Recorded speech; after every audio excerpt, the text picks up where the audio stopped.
Back in the kayak on the upper Potomac Creek. Just had a nice one. Had her in the boat. Unhooked her. She was laying there, got lazy, and she jumped out before I could put her in the live well.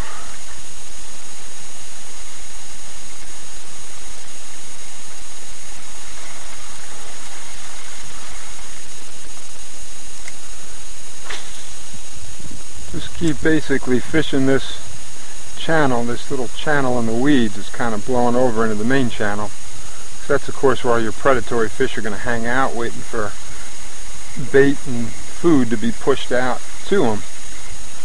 So you want to fish these spots real good when you find them in these big giant weed beds here on the Potomac or the Delaware, whatever river you're snakehead fishing on, or in Vietnam or Thailand, you name it.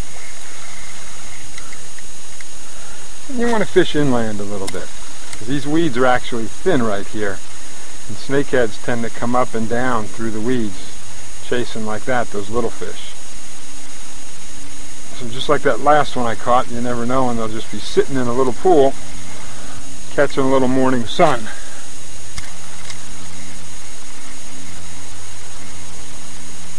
Not any place where it's got just a little bit of depth. In other words, you can see water, but no weed tops. It's only a few inches, but that's about all these fish need. Now I'm going to go back out in the channel before I move up a little bit more. Also catch some real nice bass right over here usually. Bass are either in the evening or early in the morning, so we're a little bit late morning now, but not expecting any bass, but you never know. Let's move on up.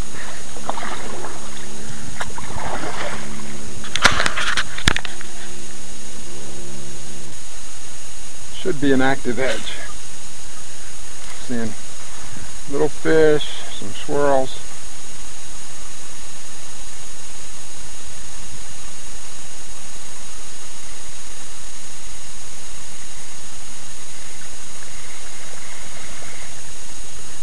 Using my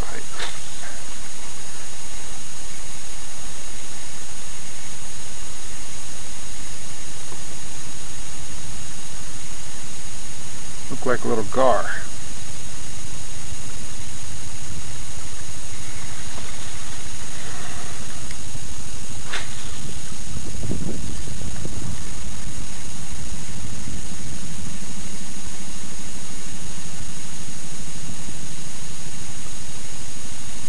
Somebody's tapping it.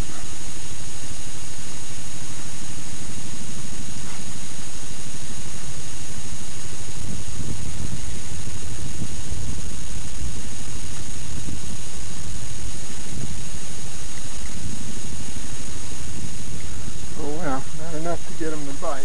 Probably a little.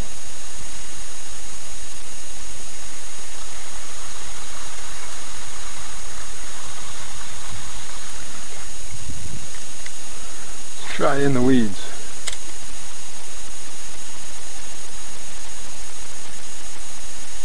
Go back out on the edge.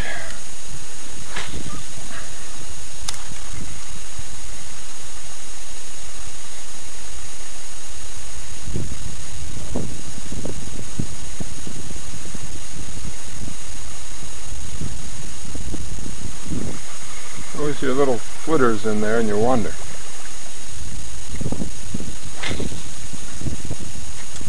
Try a little more out in the channel. Sometimes they're out there.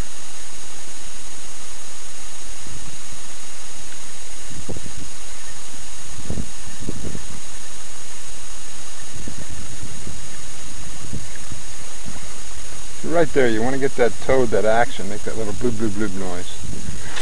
Sometimes it has a tendency with these weighted hooks to go under the surface and it doesn't make as much noise.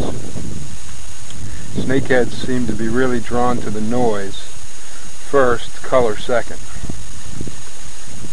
So I've used the submersible ribbits frogs and I don't get near the bites I get on this topwater toad, or even like a chatterbox. I'm a topwater guy more than a chatterbox guy. Right here, as we're getting up to the end of the channel, before we hit those thick weeds up there, those thick lilies, is a great spot, usually. Just kind of condenses them. So anytime you get a bottleneck, just like in deer hunting, you know, when you're hunting a break in the fence line, or a canyon, you know, something that just squeezes them together and makes them pass through in a smaller area.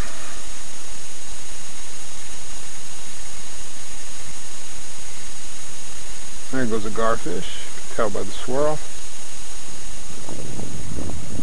Find out where those swirls are.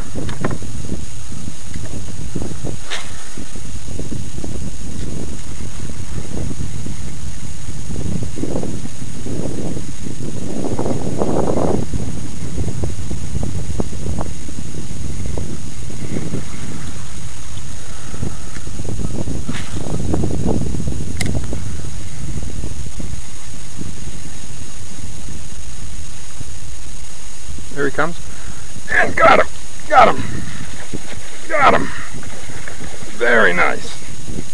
Very nice. This is a good one. He's in the weeds. Got to keep the hook in his mouth. Oh, that's sweet, folks. There he is. Not a giant, but definitely a nice fish. That's right where I saw him. There he is.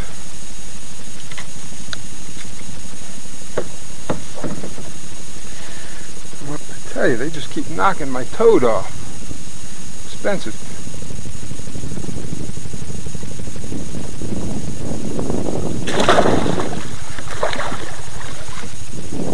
And that's exactly how the last one just jumped right out after I wasn't looking.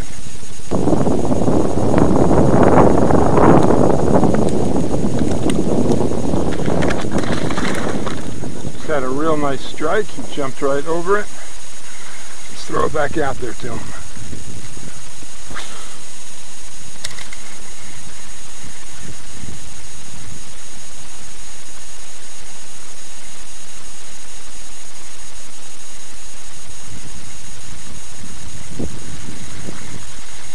A lot of times when they strike and miss, they still tend to dive down in the weeds. And it's hard to figure out where they're going to come up. So you just keep fishing the same area for a few minutes.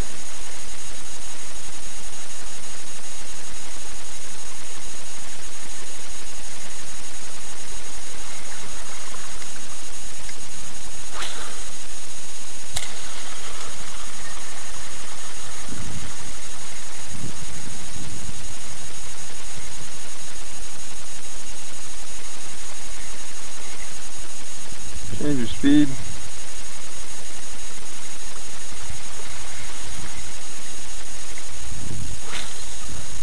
Move up just a bit.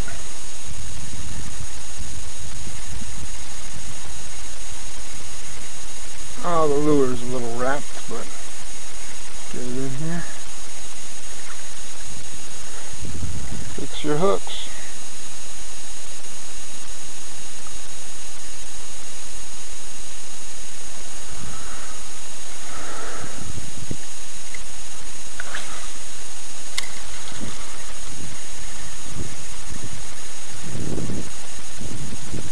There he is. And we got him. Got him. Oh, that's a nice one. That's a nice one. Wow, that's a big one. That's a big one. That's a big one. Oh, that's a good size one. Well, not a big one. He just fought like a big one. All right. You're actually a little squirt.